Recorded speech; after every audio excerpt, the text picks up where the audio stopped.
Chapter 9 is going to focus on shorting lower highs on stocks that are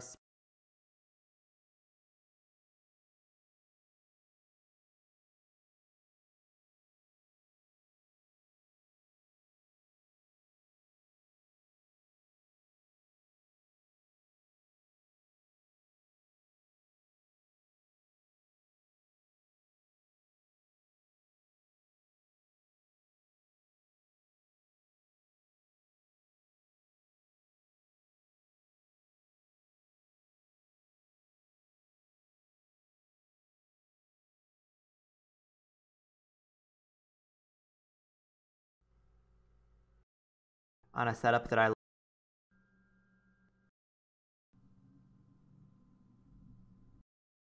see breakout 70 a day.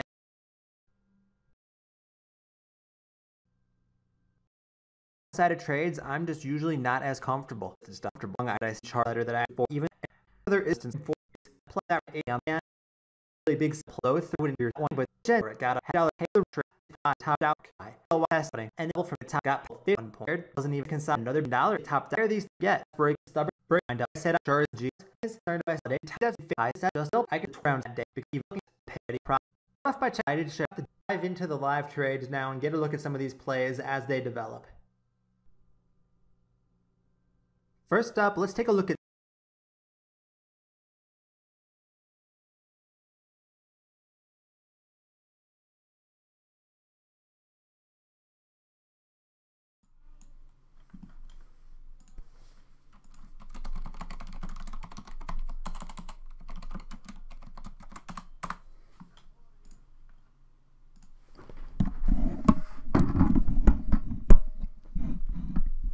Okay, what's up guys? So we're going to get started here.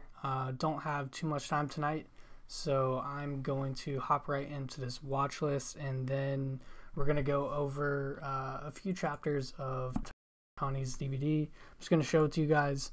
You know, it's a really great DVD. I watched it when I was first learning how to trade and it helped me so much. So I just want to show you guys a few chapters of it. So let's hop right into this watch list. So first up we have SAEX. So this one has been on everybody's watch list lately. I was watching it the day before. I had these lines in here. So basically this one tomorrow, you know, we're going to be looking for a continuation over these after hours highs. I'm not really trying to predict anything on this stock, but here's the key level 550 from the afternoon. We had that crazy squeeze. You know, I'm thinking, you know, in pre-market, if we continue to hold above this 550, you know, 525 level, you know, I think we can continue to, you know, move higher, maybe towards, you know, 7, 8, those levels. Just because, you know, this was such a, you know, these 2 days right here on the daily chart, we were collecting shorts. In my mind, we are collecting all the people shorting, thinking this thing is going to keep going down, you know, and then we have this move right here. It's not going down, and pre-market, if we continue to hold these levels, these shorts are going to start freaking out and continuing to cover. So, you know, we'll be watching that one for sure tomorrow. TLRY, this one I just had on radar. I don't really trade stocks like this one, but you know, this one had a nice base on the daily chart. And it had a gap up, you know, Friday morning, and you know, I don't think it's done just yet. Maybe we could have a little bit of continuation if we push up above this level, above 98. We have a pretty clear level of support here at 95. So this one will definitely be on watch. You know, you have these key levels right here. You have 99, then you have VWAP, and then you have the previous day's high. So you know, that one's not too big of a watch for me. Just put it on there for people who like to trade higher price stocks. Then we have this one, HYRE. This should be a really interesting one. You know, it trades a little bit more thin than normal because it has a lower float. So I'm thinking we could see some movement over 440 tomorrow if we continue to hold above this blue line here, VWAP at 406. So maybe, you know, if we push down to this 385 level, I'd be fine with that as long as we don't break below 380. it could still be in play. So that's a good one to keep an eye on. And then FTK, this is one that had some, I think they sold a portion of their company, or they sold one of their assets for $100-something million. It gapped up a ton, gapped up from $1.40 to highs of $3.04. But not too much range on the day. We kind of just ended up flat. We have this, just bouncing range here. So we have this channel, and tomorrow I'll just be looking to join trend if we break above this channel here, maybe join long, and then if we start to see weakness, then join short. So that one will be on watch for me as well. That's more of a kind of in the moment kind of one, just join the trend. But HYRE could be a good long setup. TLRY, good for people who like to trade those high price stocks, and SAEX is going to be one that I'm just watching. But it should be a pretty interesting trade. Maybe trade it if it has that liquidity there. So if you guys have any questions on the watch list, now would be the time to ask those questions. Put it in the chat real quick before I switch over to the Tim Grittani DVD, because I'll just be playing that for the rest of the night, maybe like an hour or so. So any questions, feel free to throw them in there.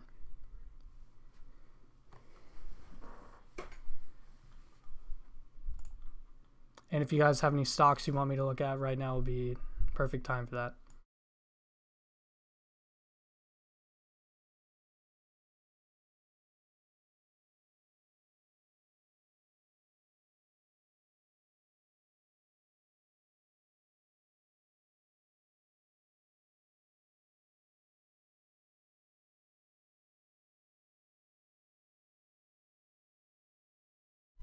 Okay, no questions on the watch list, so we're going to move right into this DVD here. Let's see. I'm going to show you guys the first intro to the DVD. Should be just a couple minutes, and then we will hop into some of my favorite chapters. But I just want to give you guys that intro first. So let's pull this up. All right.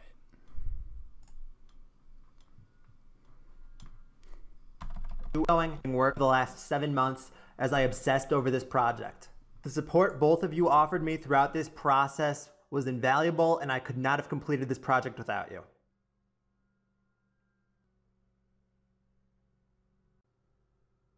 In Chapter 1, I'm going to tell you a bit about my journey as a trader, the path I've taken to get to where I am today.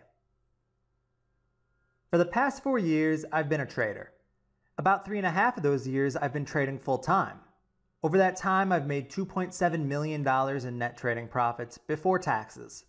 Yeah, I've had my share of big wins here and there along the way, but I have had big losses too that have knocked me back. Overall, what's made this possible is just a slow and steady consistency. I've made thousands of trades. On my Profitly, you can see over 4,000 of my trades that I've made, and 72% of those have been winners. You can also see on this chart that I haven't always been successful. Early in my trading days, I was not making an obscene amount of money. In fact, for a good number of months, I wasn't profitable at all. But as I continued to trade, as I learned consistency, as I continued to grow my account, I slowly scaled up my size, and the results that I've achieved have been beyond what I ever dreamed of being possible. I didn't spend my life aspiring to be a trader though. Let me tell you a bit about the path that led me here. Even before trading, I had the sense that the 9-to-5 job just wasn't for me. I wanted more freedom than that, but I didn't know where to look for it, and being young and naive and a little bit risk adverse, the first place I really looked for it was gambling.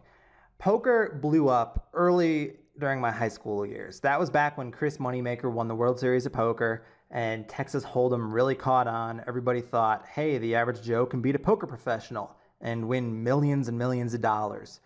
And everybody started doing it. Everybody wanted to be the next Chris Moneymaker. And I was included in that crowd. I played home games with my friends, but I also played much more serious games at this traveling poker circuit around the Chicagoland area, where you would sit down and put down a couple $100s on a table at a time. And for me, that was very serious money because I was still in high school. And my first summer doing it was pretty good success. I think I made about $1,500, which again was great money for a high schooler. And I thought to myself that, hey, I can keep building off of this and I can eventually work my way up towards being that poker pro. I just have to slowly build my bankroll. But unfortunately, there still was the luck aspect. I still took bad beats and I just wasn't as good as I thought I was. I'm sure that a lot of people saw me and just saw a fish sitting at the table full of sharks. So luck caught up and I gave back most of that 1,500, probably even more. I think I blew a decent amount of money on poker growing up. So after poker didn't work out, the next place I looked was football betting. And I got drawn to football betting because of fantasy football, actually, where every single week I was looking at all these players and I was looking at all these matchups and I felt like I knew the teams pretty well. And that kind of gave me the aha idea of, can I use this information to figure out who's going to win what game? So I started picking games against the spread. And as I continued doing it over the course of a couple seasons, I got more and more serious about it, and I looked for more and more advanced ways to find an edge. I actually built a spreadsheet for a while where I would import team statistics every single week, and then try to use those stats and put together all kinds of crazy formulas to predict scores and predict winners, and figure out who might the good bets for the week be based off of matchups.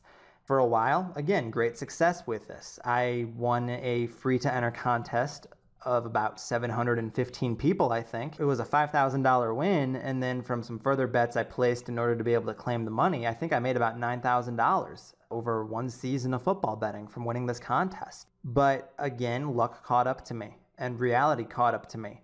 I don't know if it was just that I was running good early or if my risk management was just off, but the next season I gave back about half of those winnings, at least. And that was only about 10 weeks into the season. And then I just shut it down. I said, okay, there's just way too much luck involved in this still, and I just can't possibly be consistent at this. So it was just sort of another dream dashed where it just wasn't as easy as I thought it would be. And there was really great emotional strain every day from it. I learned that betting just wasn't going to work and that I was not going to be a professional gambler, which was kind of a hard thing to admit because I only had a year left of college at this point, and I didn't know what I was going to do with my life. I had worked summers at a State Farm, and to be fair to State Farm, they treated me great. I worked with great people, but I still came home at the end of the day just feeling exhausted and feeling crappy, and it had just further confirmed I do not want to work a 9-to-5 job. So what was left? I didn't know. I was a finance major who didn't really like anything about finance. The last place I really had to turn was the stock market. I realized, okay, if I keep this finance major, that's the area that appeals most to me, but I know nothing about it. I knew about long-term investing. I knew about investment advisors and stuff like that. That was kind of the area they pushed you in the program if you were interested in the market. But it just seemed so slow to me and so boring, the idea of buying a company and checking back, 5 years later or 10 years later. I wanted something with a lot more volatility. I wanted something with a lot more action. So trading seemed like the way to go to me, but I didn't know where to look. I didn't know where the trading jobs were. So it was just something I thought I'd dive into myself and learn what I could and gain a little experience, and then just go from there. I still didn't really have a plan. The idea was really just, let's try to make some money at trading and then see what I can learn professionally from it. In late 2010, I opened my first trading account ever. It was a little $500 account at a small broker called ShareBuilder. About 2 weeks in, I had lost half of that account because I was trading with no structure. I had no idea what I was doing. I was thinking of the trades as bets. I didn't want to make 5% or 10%. I wanted to make at least 50%. My idea of a strategy was, hey, I'll buy this 30-cent stock and eventually it hopefully goes up and then I'll try to sell it at 45 cents or higher. And that was it. That was my plan. It was completely naive and I wound up taking a lot of losses as a result. So after 2 weeks of this and after 2 weeks of probably all losing trades, I shut it down and I said, I can't trade like this right now. I need to find more structure. So my next thought was, hey, I'll follow somebody else's picks. I went to where I had gone when I first started football betting. I went to forums where I would go through the forums and look for anybody who might have good picks. And the idea was I'll profit off of the picks first and ask questions later. Later, I'll try to figure out how do they do it, how are they consistent, and how can I be consistent too? How can I do it for myself? But I still was looking for that quick money. Luckily for me, I never found anybody that I deemed to be reputable because they probably would have just been a pump and dump artist and I probably would have lost the rest of my account. Instead, I came across something else that I hadn't expected. When I was going through forums one day, I came across an ad from Tim Sykes. This ad back then, it wasn't all about Lamborghinis or traveling the world or the freedom of a trader. It actually was really great information where I clicked this ad and it took me to a video on basically what is a pump and dump. And it introduced this whole new concept to me about market manipulation and how these worthless companies can run and then how they all collapse. It all sounded very predictable and it sounded like there was an edge there. So it really caught my attention. And I decided, okay, this is where I need to be. This is what I need to learn how to do. In February 2011, I decided to join Penny Stocking Silver. There were a couple of reasons I decided to go with the Penny Stocking Silver package. The first being that it was on sale. The second reason, though, was far more important, and it was that it had video lessons. I didn't want to just be a Tim Alerts subscriber, because then I would just be getting trade alerts and that would be it. I did want to follow picks, don't get me wrong, but I also wanted to learn. I wanted to understand what I was doing, and I wanted to learn to do it for myself. My first 3 months of Penny Stocking Silver were just spent learning the basics. I didn't do any trading. I would just go into the chat room here and there. I would watch traders in there, try to figure out who knew what they were doing. I would, of course, watch Tim's video lessons every day, try to understand why he made the trades he did. And I would also watch the trade alerts and just see how did they perform. One thing I unfortunately did also was try to paper trade these trade alerts. And what I mean by paper trade is trade with pretend money, where I would watch Tim enter a trade and I would say to myself, oh, there's the trade alert. Well, okay, now I just bought that stock too. I'm following Tim's pick. And then once the sell alert came through, I would pretend to sell it. And I was really just doing it all in my head, keeping track of it on an Excel. That was it. I wasn't even practicing entering orders. So overall, it was a very worthless experience.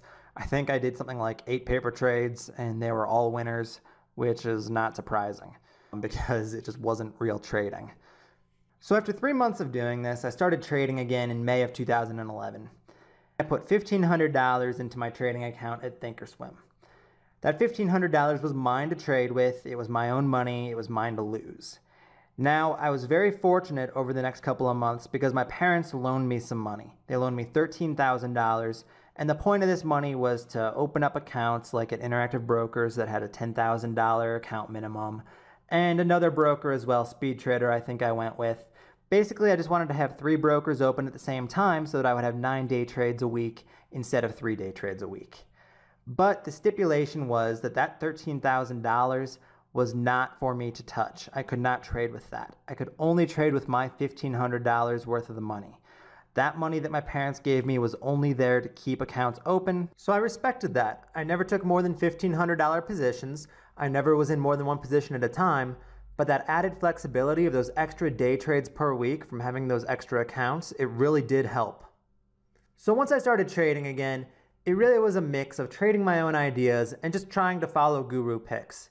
And I was following Tim and Penny Stocking Silver, but I also was trying a lot of other free trials at the time. I tried probably 4 or 5 different services just to go out there, see if I could find somebody who could produce consistent winners for me, because I did want to grow my account the lazy way. I did want that easy money. One of my free trials that led me to was Investors Underground, and I probably drove poor Nate crazy because I think I tried at least 2 or 3 different free trials of his service, because I would join and then I would find that when I was at work, I couldn't access the chat room. That software was blocked on the company computers. So I would have this worthless trial, and yeah, I would have access to scans and stuff, but I had access to that anyway. Back then, his scans were free. So through all of these free trials that I tried out, I never really gained much from any of them. The most useful service definitely was Investors Underground, and I really did take away a lot from reading Nate's scans every night. If Penny Stocking Silver was where I learned technical analysis, I like to tell people that Investors Underground is where I learned how to think. I learned the mental side of trading. Because Nate's commentary on the plays he was looking at every night, especially the OTCs, I really do think I learned quite a bit from that. And eventually down the road, I did join Investors Underground as well once I had more money. So after a month of trading, I had to go back to work. My school year was over, I was home for the summer, and it was back to State Farm. And at State Farm, I went through a lot of the struggles of trying to trade and work at the same time. Now, I'm not going to tell people that it's impossible, but it really does depend on your situation. And in my situation, I had a lot of the software I needed to access blocked by the company computers. I really was limited to just web-based trading, checking charts just on web browsers, and it really was a tough way to trade. I had email alerts going to my phone so I could get quick alerts whenever a guru entered a trade that I wanted to try to follow, but that was about the extent of what I could do. So at State Farm over the summer, I really was just being a sheep. I would get a trade alert and I'd say, oh, I want to try to buy that. I want to try to make a few extra bucks today. In hindsight now, I think that was a really worthless experience. I think I would have been better off not trading, still just watching the market where I could and picking up what I could, getting that screen time in. But the trading, it didn't amount to anything. Following alerts blindly, especially when you're at work and can't watch it the whole time, it just is no way to trade in my opinion. So I wish I hadn't done that. I wish I hadn't been pushing those buttons and I had just been a little bit more patient and waited for a time when I really could focus on the market and just spent my time learning. The little bit of time I did have over the summer to trade was before work each day. I probably had about 20 minutes where I could watch plays, make the occasional trade before I had to leave and go to work. So I would just get up and get on my laptop and place whatever trades I could in that short amount of time. By late July, I had a little success between following alerts and trading my own plays, and I was up about $300 total on the $1,500 that was originally mine. So 20%, it really wasn't bad. $300, it wasn't a ton of money at the time, I knew it, but I did see what was possible. I did see that, hey, if I ever do start trading with more serious money, this growth could become a lot more significant and it could be money that I could possibly live off of. Unfortunately, in August of 2011, the wheels came off. I remember having a morning where I woke up, saw that one of the plays I was in overnight had gapped down, and unfortunately I didn't really understand liquidity at the time, and the play was so illiquid I couldn't exit into the panic, and I wound up taking my biggest loss ever. I gave back that entire $300 in profits that had taken me 3 months to put together. It was very demoralizing, it was very frustrating, it was just completely a disaster in my mind. I think I made a few more trades over the summer that really didn't amount to much, and then it was back to school. And I had made sure that for my last semester at college to structure my schedule so that I could spend as much time in front of the market as possible.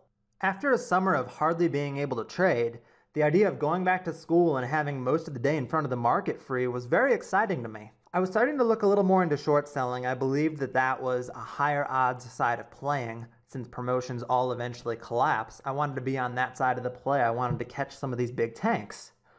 Also, mentally, I was still reeling from this $300 loss that I took that one morning, and I was desperate to make that back. I wanted to recover my losses and get back on track. I wanted to really aggressively grow my account. In my mind, my time was running out. I was going to be done with school soon, and I still didn't know what I was going to do with my life. So trading had to work.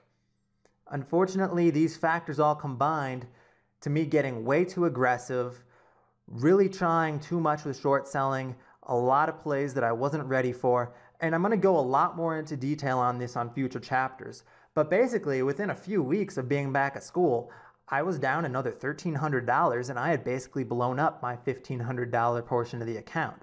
And that would have been it for me if it hadn't been for my summer State Farm job and I hadn't made more money, because I wouldn't have been able to refund. So luckily I did make about $4,500 over that summer job, so I was able to say, okay, what's $1,500 more, and refund the account and give myself one more shot. And I knew I had to make changes. I knew that the way I was trading wasn't working, chasing losses wasn't working.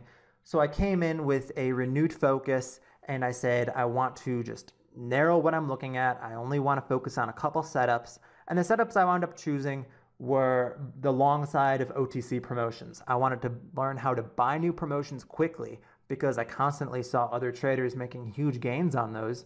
And I also wanted to focus on breakouts because multi-day breakouts was one of the setups that did make sense to me, and I did think I had a real edge in playing. After a few months of this, I ground back to break even. By the middle of November, I had dug out of my $1,300 hole. What this meant was that I now had $3,000 of my own money in the accounts. I had experienced consistency, more importantly though, for 3 months in a row. And this made me think that I was ready to start playing larger positions. So I started playing $3,000 positions. I still was going all in pretty much every play, but I felt like I had an established set of rules now, and for the first time, trading was really starting to make sense. My selectiveness had me only making 3 to 4 trades per week, and that was a good amount for me. I wasn't going in every single day saying I feel like I have to make a trade. There were plenty of days where I just didn't trade at all. It wound up working out for me very well. So after getting back to that break-even mark, November 17th was actually the date of my first big win. The major promoter back then was Awesome Penny Stocks. They would announce a pick and it would spike like crazy, and there would be real tradable volume on it. So Awesome Penny Stocks announced AMWI as their new pick on November 17th, and I managed to get a very quick fill on it, and within 10 minutes I sold my $3,000 position for a $2,200 gain. $2,200 was by far more than I had ever made on a trade before, and that trade really was a defining moment for me, because now not only had I ground back to break even over the last few months, but I had my first big winner, and I was comfortably up now, where I didn't feel like I would have to go all in every play. I could really manage my risk a lot better, and it was the first time I just really felt confident that yes, trading can work. Yes, I can make a living off of this. A couple weeks later, when I went home for Thanksgiving, I had the discussion with my parents that I didn't want to look for a full-time job when I graduated in December. I wanted to continue trading full-time. Luckily, they agreed, but I had to meet some requirements. Basically, in order for me to continue living at home and be allowed to trade, we agreed that by the end of March 2012, I would have to make $10,000 for that 3-month period. So I kept on trading for the rest of the year. In December 2011, I graduated from Marquette, and then I moved back home to trade full-time. I finished 2011 decently. I managed to add on some profits to my AMWI gain, and I ended the year up a little bit over $4,000.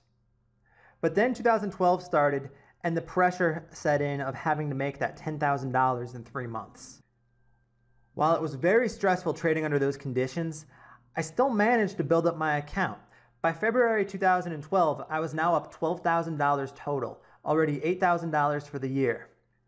More importantly, I hit the pattern day trader limit.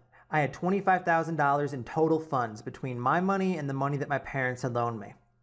I closed down all the extra brokers that I had opened up, and I merged all of those funds into Speed Trader. And the reason I chose Speed Trader is because my strategy really was long-based, and that was my broker for buying.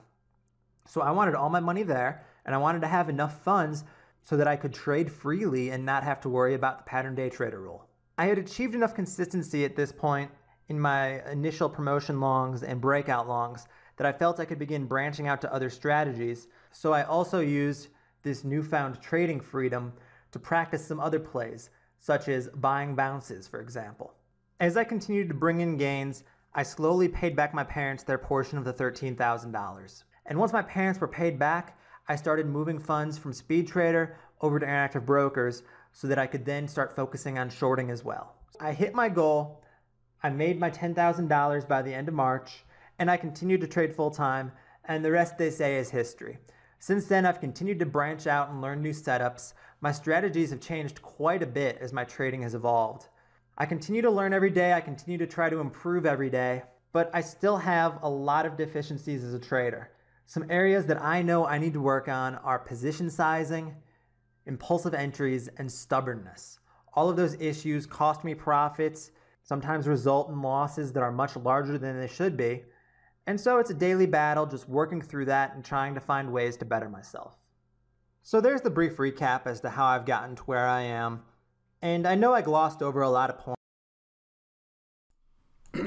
Alright guys, so that's just an intro to the DVD. I just wanted to give you guys a little background before I show you one of my favorite chapters, so we're just going to hop into that now.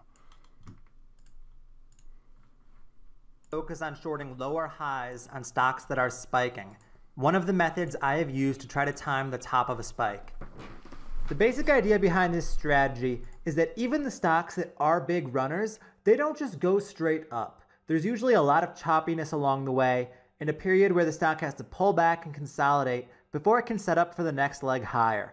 My goal is to get short into that big upward move and then cover into that pullback and consolidation while the stock is deciding which way it wants to go.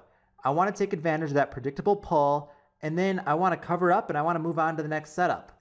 This is definitely one of the more risky strategies. especially if you're bad about cutting losses.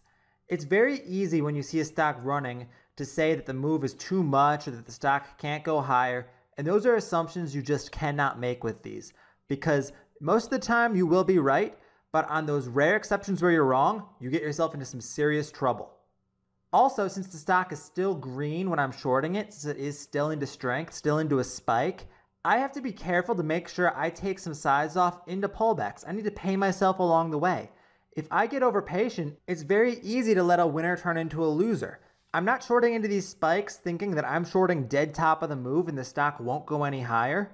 It's just looking for that quick short-term pullback. The main stocks that I'm shorting with this strategy are the ones that are on my top percent gainers scan. The ones that I feel already have run quite a bit and might be ready for that pull. Timing that is not easy, and a lot of times you're going to get faked out along the way. Basically, I try to let the stock run. I try to let it spike, run out of momentum, and then have its first hard pullback. And once we get that first hard pullback, that's when I start watching especially carefully. Then I want the stock to bounce back towards the highs. I want it to put in a lower high ideally, or maybe even double top. But my goal is to get short into that bounce back up after the hard pull and risk off of the high of the day. That way, in a lot of cases, you will get from me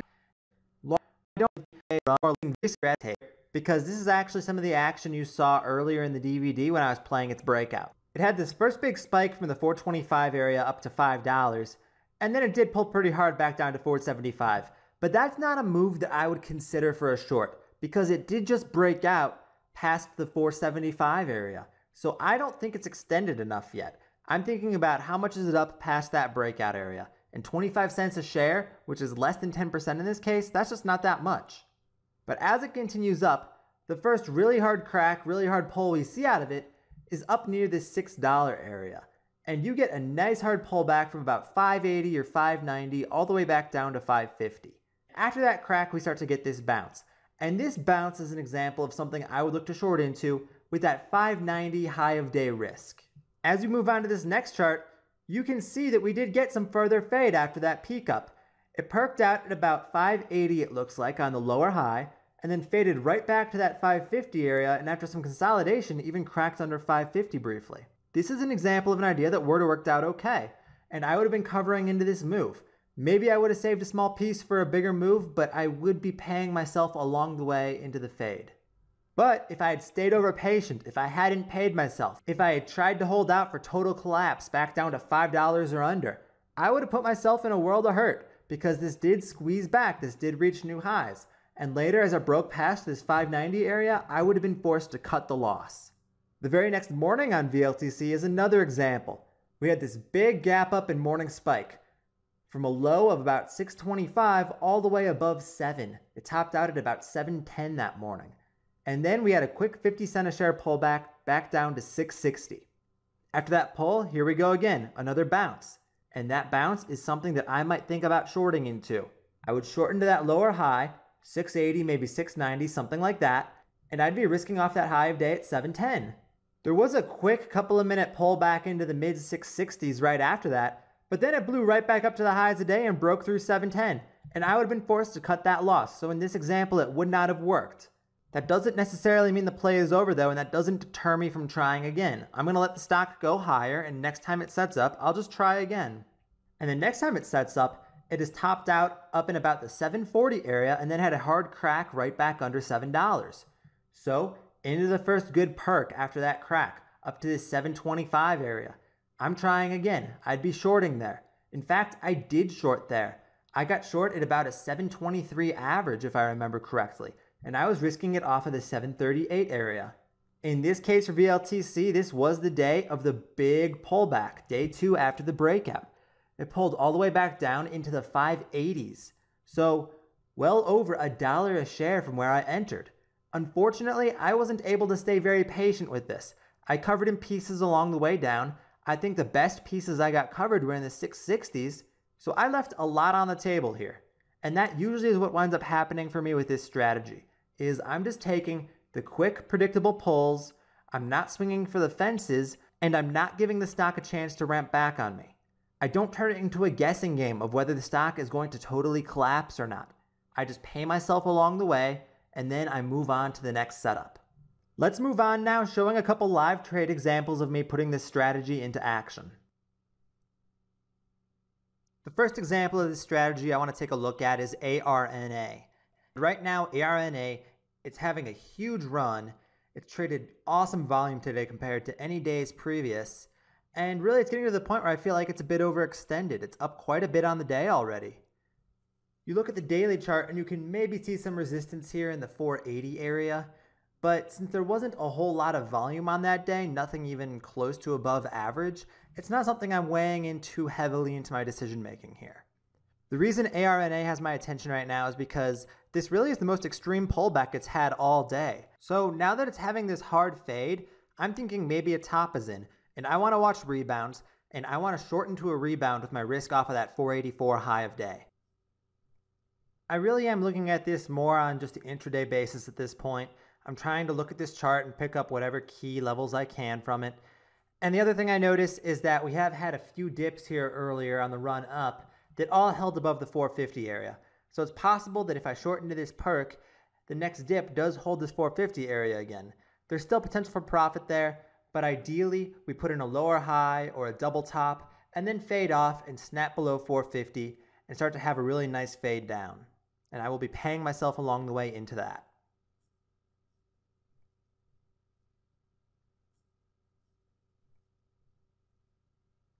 So right now, as ARNA is perking through 470, I'm starting to think about putting on my starter position. I don't want to short it too close to the area it just based at, so a little bit closer to 484 and I'm interested.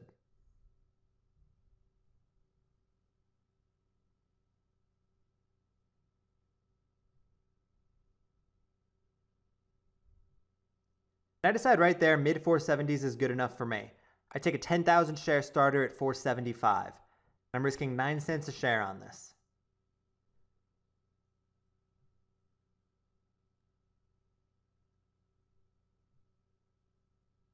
The closer we get to that 484 area, the more I'll want to add.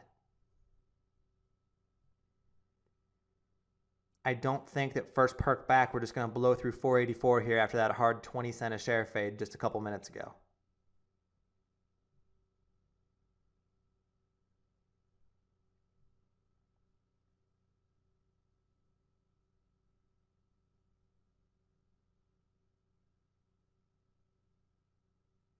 So far, mid 470s have held pretty well.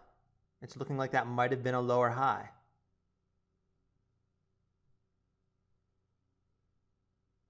I'm just trying to wait this out right now and give it a chance to develop.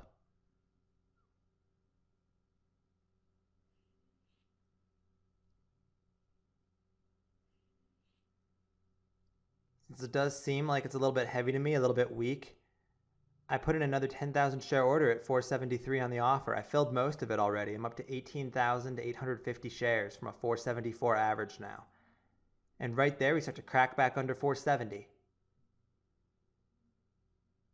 So it's looking good for my short right now, but we are fading back into this support area where the last dip supported and where previous dips supported just above 450. So this is kind of the moment of truth for my short.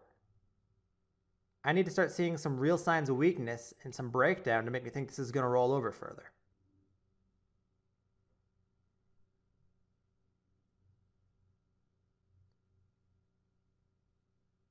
I have a dime risk on my short now, but if this does start to crack and break down, I think that there's a chance for me to make 20 to 30 cents a share.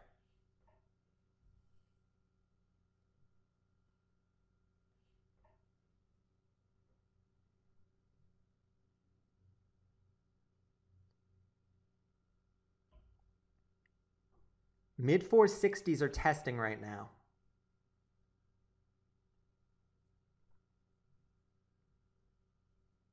The longer this holds, the more nervous I get. This is the toughest part about shorting into these moves, because this is still a very green chart on the day. This is still intact. So I don't know if this is simply consolidating for the next leg up, or if it's about to have further breakdown. But I've already got a little bit of cushion on my position, and my risk is very under control.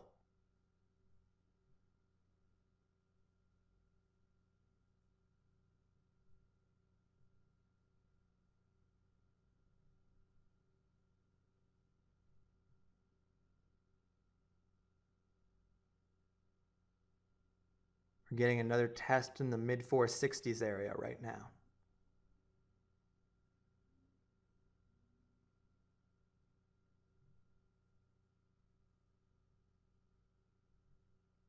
We briefly were under 465 there. We had some 464 prints. Back under again. So yeah, now we're into the low 460s. And I'm up about a dime a share on my short.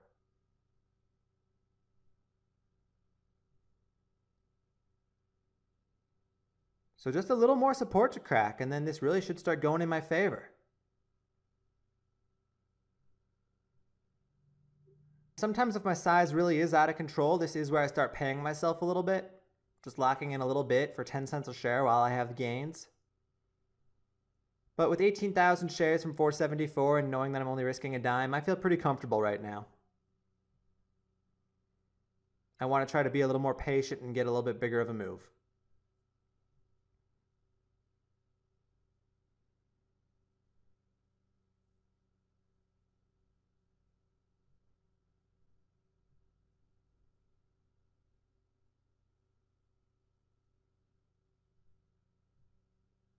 So far, low 460 supported. We're actually bouncing up a tiny bit right here. But no meaningful perk up quite yet. We're still under high of day at 484, and we're still under that 475 area where that last lower high peaked out.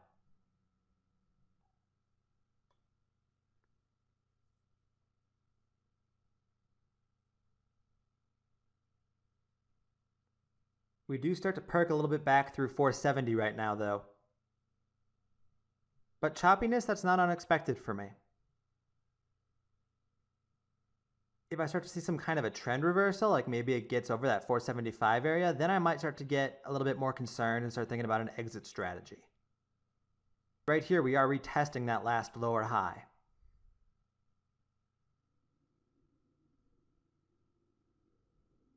For now, though, it's held a second time. ARNA is going to try to knock back under 470 here.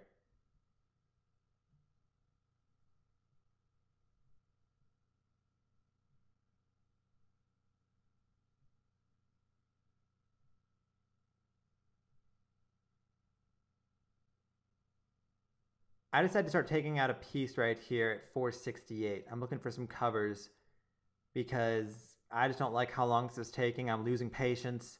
So I want to get out a little bit into a dip and downsize. I didn't like that last retest of the 475 area. I actually decided to put it in my entire cover order at 470. I couldn't fill at 468. And even at 470, I only filled 2,000 shares. And now ARNA, it's perking up again. And I need to hope that there's a pull back down to 470 to fill me the rest of my order so I can get out for some profits here. I just am not happy with the way this has held up so far. The 450 supported, the 460 supported. This is starting to look like it could curl up and spike on me. It is a bit impatient of a cover since my risk level hasn't been hit yet. But I'm thinking conservatively right now and I don't want it to even come to that.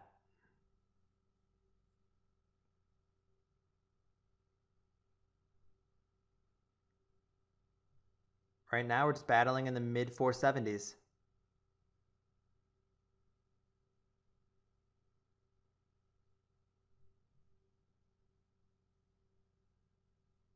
I'm not going to chase it up here and stop out into the strength at this 475 area. I'm only stopping out into strength if high of day breaks. Right here, though, we perk through 480. We start running back towards that high of the day. 484 breaks, and now we're at new highs. And I have to throw in a cover order at 485 for the rest of it, and I get filled. And I just took a $1,700 loss on that position. So ARNA here, at best, I had a chance to take maybe 10 cents a share, but I didn't take it. I wound up having to cover into the strength on the high day break, and I'm left with a loser. End of day, you can see it's a good thing I did take that loss, though, because it kept going. I got up to 610, and along the way, when it went to 610, it really never offered any kind of a good pullback again after consolidating for a little while in the high fours. So if I'd gotten stubborn, if I let this rip through 5 on me, My best case scenario is probably a cover into that dip down to about 520. So I saved myself bigger losses by cutting, but it was unfortunate that I was trying so early there. At the time, it looked like a great opportunity. It looked like it might be topping, but I was wrong. It held together very well, and I was forced to take the loss. Sometimes that's just how it plays out, and there's nothing you can do but stay disciplined. Next up, let's take a look at NDRM. NDRM is up a ton on the day already about 100%.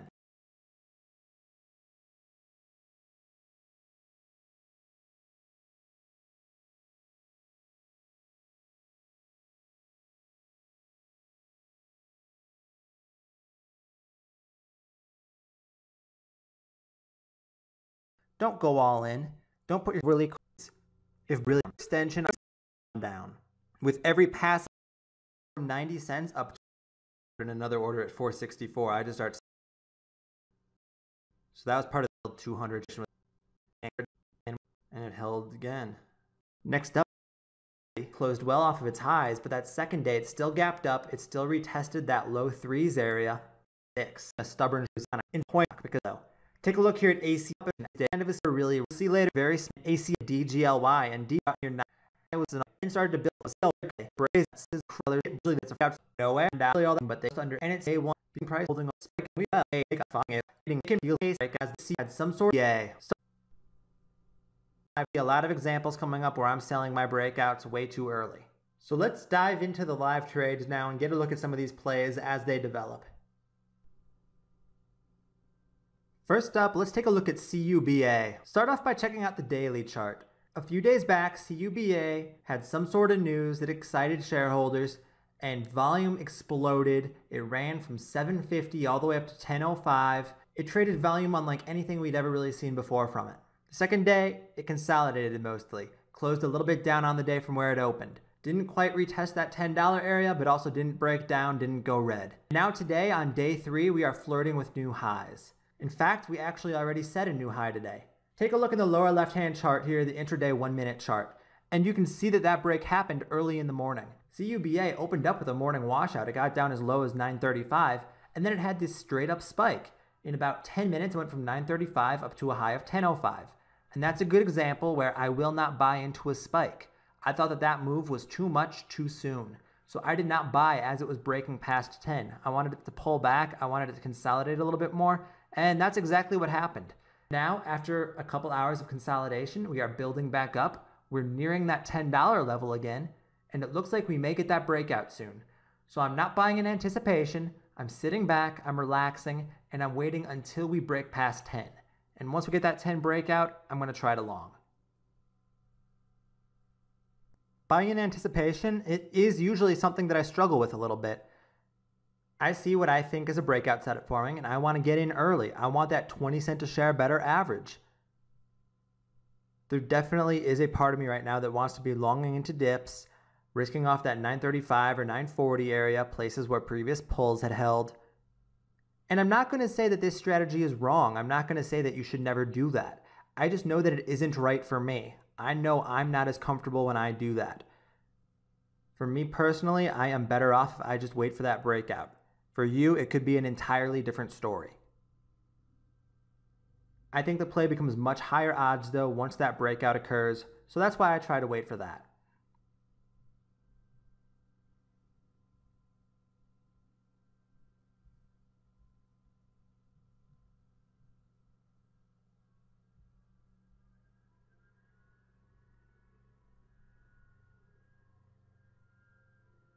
And all of a sudden here, Cuba is perking up, and it just blew through 10 just like that. A very, very fast move. I pretty much missed it. I have to react late. I put in a 10-10 order, and I'm trying to fill 5,000 shares, just get a piece. I filled about half so far. And I'm not chasing this spike. I don't want to panic and get in at any cost. I'm trying to be patient. I'm trying to wait for pullbacks. So since it just broke through 10 and it's already 3% higher at 1035, I'm not buying up there. This first pullback here comes back down to about 1020. 1020 holds pretty well there.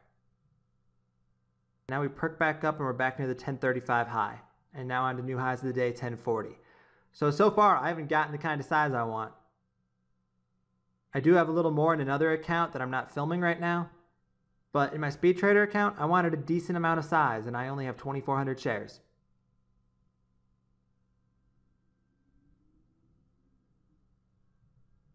But I'm still not chasing. I'm keeping my average comfortable. I'm trying to give myself a chance to hold this for a little while and let the breakout play out.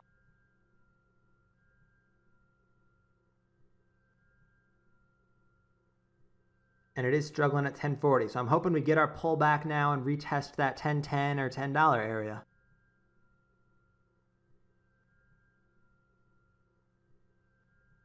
I don't expect it to go straight up. I think there'll be some choppiness at the beginning. I think it'll need to consolidate a little while before it sets up for another leg.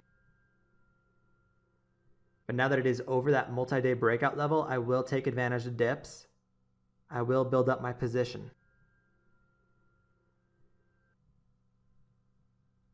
1020 held again there though on that last pull. So far 1020s are defending.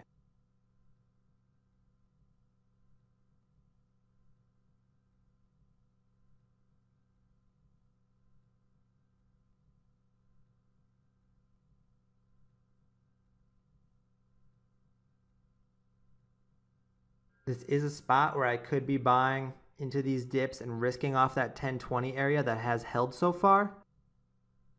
But I'm really trying to be precise with my entry. I want to have as comfortable of an average as possible. I don't want to feel like I'm in from too much above the breakout level, because then that's going to make me more panicky. That's going to make me more likely to sell at bad times.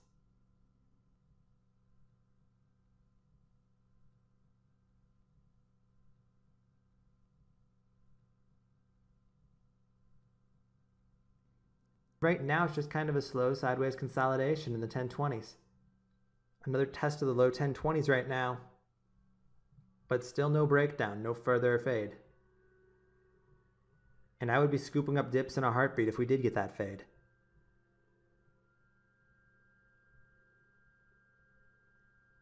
My risk on this play right now is probably about the 970 area, where that last pullback held. I'm going to give the breakout a little wiggle room. I'm going to give it time to work. If I lose 30 cents a share, so be it.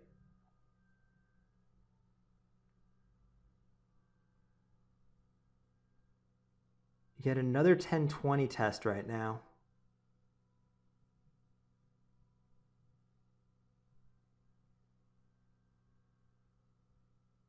But still can't get back down to that 1010 where the rest of my order is waiting.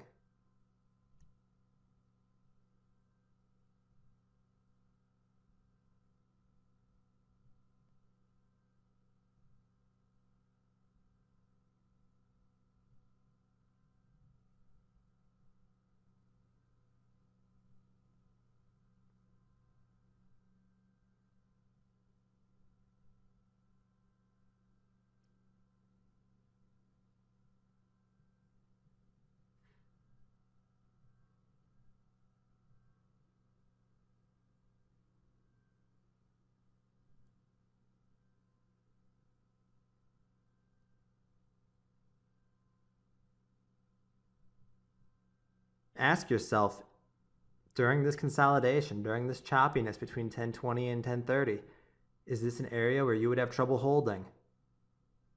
Would it be tough for you right now in real time as the minutes tick by to wonder, is this breakout failing? Why isn't it spiking more?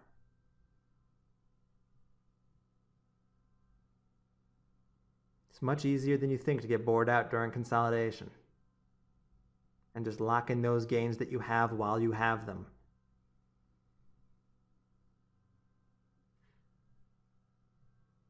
But CUBA perks right back up and suddenly we just hit a new high of the day.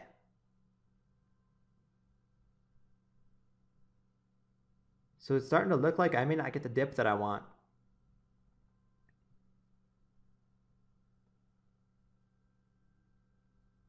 With how well 1020 is holding, maybe not quite yet, but down the road after a little bit more consolidation, I might think about moving my risk up to 1020.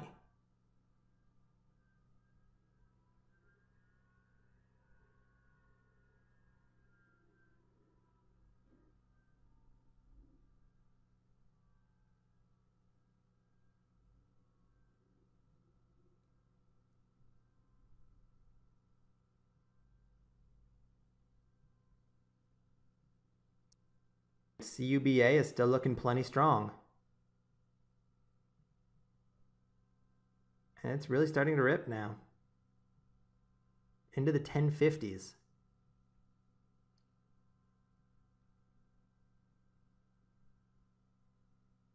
I'm already up over 5% on my position.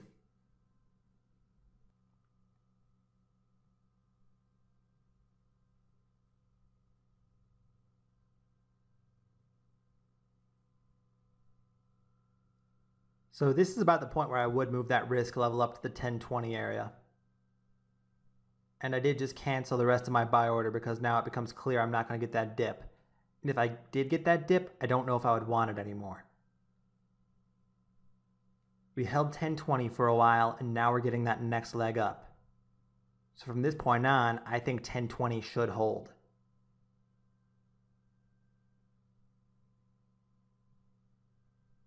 But because my risk is now 1020, that's great, because even if things go wrong, even if this breakout somehow completely reverses and fails, I'm still going to be taking it off for a profit.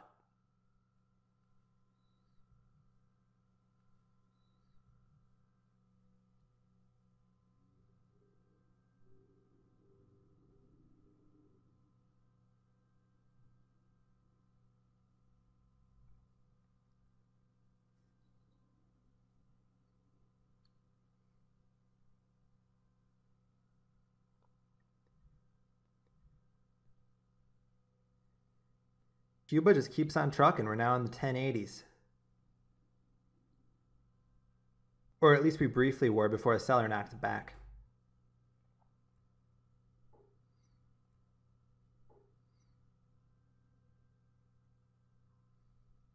But we're almost $1 a share from that breakout level now. Here I decided to take off some of my shares. I actually put it in order for all of them. So far I've just filled about a third though. My order is at 1075. I wanted it into that strength.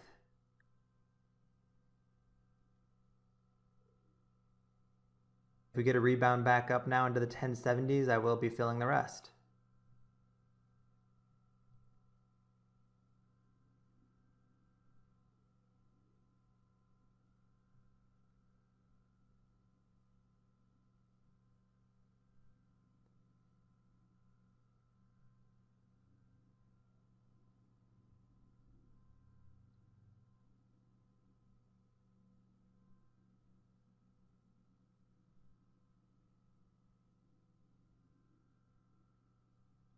Just a penny away from the rest of my sell order right now. I canceled and moved it down a little bit. I wanted to sell into that pop, so I got myself down to 1,000 shares. Filled a little bit more at 1070. A little bit under half of what I started with.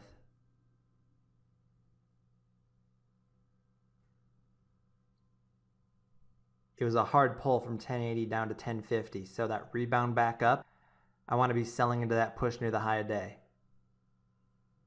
I can always rebuy lower later. I executed another 100 shares there. I'm down to 969 shares.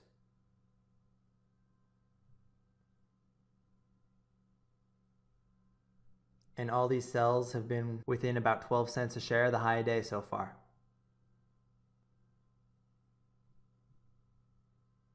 There's a big seller sitting at 1070 right where the rest of my order is.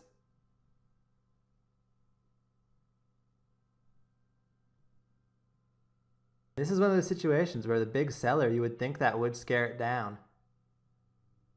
But the 1060s and 1050 area, it's hanging in there pretty well.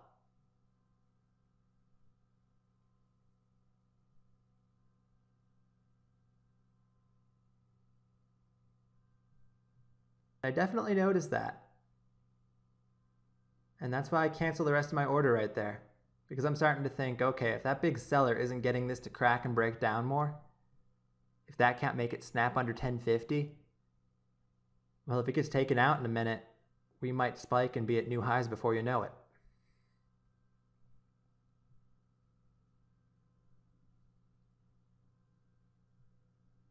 Now we have another big seller at 1065. So when I'm seeing this, it just feels to me like someone's trying to hold it down. And maybe it's a short seller who got themselves trapped. So they're using big size on the offer so that they can cover some of their shares on the bid.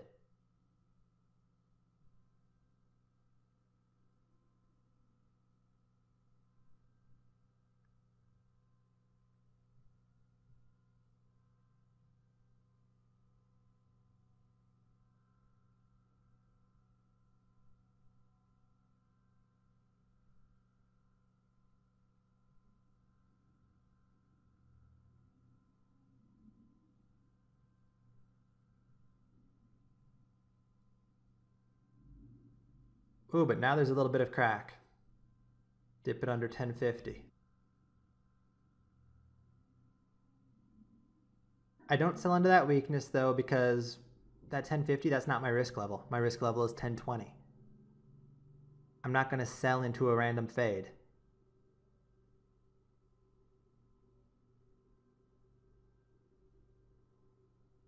Part of the reason I locked in some profits is because now I can be patient with the rest of the shares and give them a little more time to work.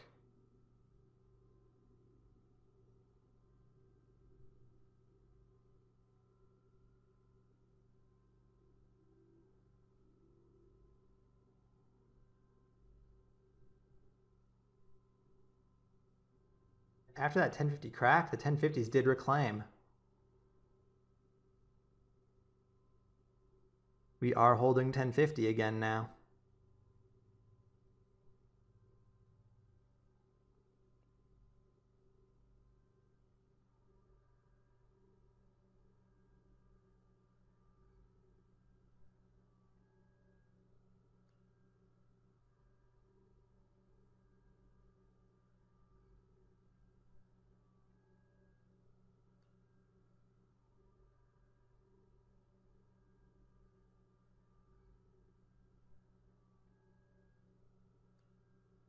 And where did those big offers go? We just upticked and the 1065 offer was gone. The 1075 offer was gone. And people see that, people realize that now, that those offers aren't there anymore. And all of a sudden we're flying up. We're right back to the high of day. And now we're at new highs.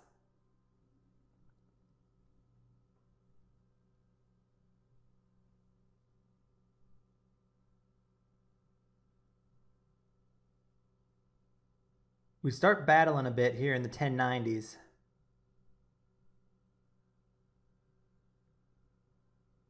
We're about to test the next round number of 11.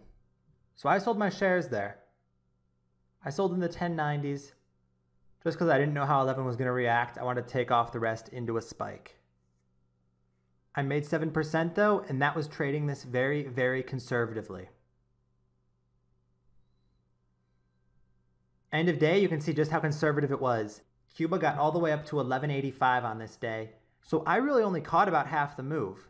The next morning, Cuba actually headed even higher, although it did gap down first, so if I had held any overnight, I know I would have gotten shaken out by that. But the breakout eventually did top out just a few cents under $15.